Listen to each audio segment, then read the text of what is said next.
Hyderabad real estate రంగం ఎంతగానో ఎదురు చూస్తున్న రోజు త్వరలో రాబోతుంది.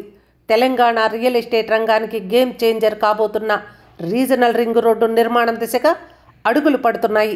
తాజాగా రేవంత్ రెడ్డి ప్రభుత్వం తీసుకున్న ఓ నిర్ణయం RRR నిర్మాణం త్వరలో ప్రారంభం కాబోతుందన్న సంకేతాలనిచ్చింది. తాజా నిర్ణయం ఏంటో ఈ స్టోరీలో తెలుసుకుందాం. ఈ కథనం మొత్తం చూడండి. మా ఛానల్ని సబ్స్క్రైబ్ చేయండి. మా వీడియోల సమాచారం కోసం బెల్ ఐకాన్ నొక్కటం మరవకండి.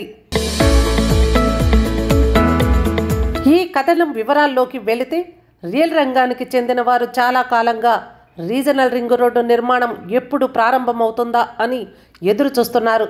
గత కొంతకాలంగా RRR దిశగా అడుగులు వేగవంతమయ్యాయి. అటు కేంద్రం, ఇటు రాష్ట్రం RRR పై తమ కమిట్మెంట్ని చాటుకుంటున్నాయి. తాజాగా రీజనల్ రింగ్ రోడ్డు కోసం సెప్టెంబర్ 2వ వారంలోగా భూసేకరణ పూర్తి చేయాలని అధికారులను సిఎస్ శాంతికుమారి ఆదేశించారు. RRR భూసేకరణను అత్యంత ప్రాధాన్య అంశంగా చూడాలన్నారు. రీజనల్ రింగ్ రోడ్డు పనుల పురోగతిపై సెక్రటేరియట్లో ఉన్నత స్థాయి సమీక్ష నిర్వహించారు.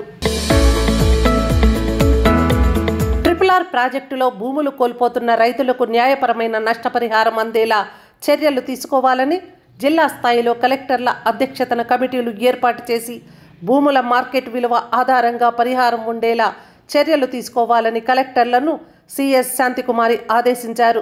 కోర్టు కేసులుంటే త్వరితగతిన పరిష్కారమయ్యేలా చర్యలు చేపట్టాలన్నారు. 3 ఏండ్లలో రీజనల్ రింగ్ రోడ్డు పూర్తి చేయాలని ప్రభుత్వం లక్ష్యంగా పెట్టుకున్నదన్నారు. ఈ కార్యాచరణ వేగం చూస్తుంటే వచ్చే 3 ఏళ్ల కాలంలోనే రీజనల్ రింగ్ రోడ్డు కార్యరూపం దాల్చేలా కనిపిస్తోంది.